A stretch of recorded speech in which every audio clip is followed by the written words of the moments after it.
What are your defenders, your midfielders? And I understand that it's like funds, bonds, CDs. I don't even know if those go together.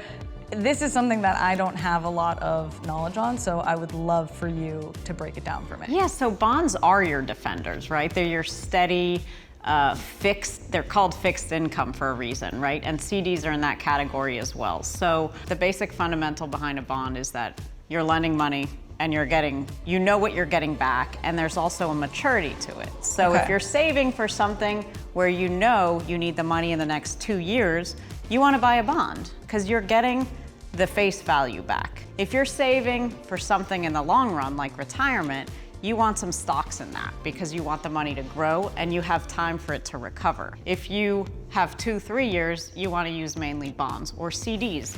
CDs are very short-term bonds, or medium-term bonds actually, that you're lending money to a bank, it's FDIC insured, and you're getting a coupon back.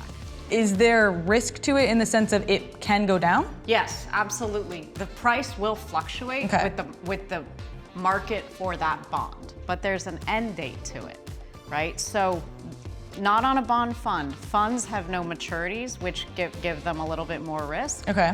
But a bond or a CD, the price of it'll fluctuate. At the maturity, you'll get the face value back. If you sell it prior to maturity, you don't know what the market's gonna be on that date for that bond, so you're not sure what you're gonna get back. So that's a little bit riskier.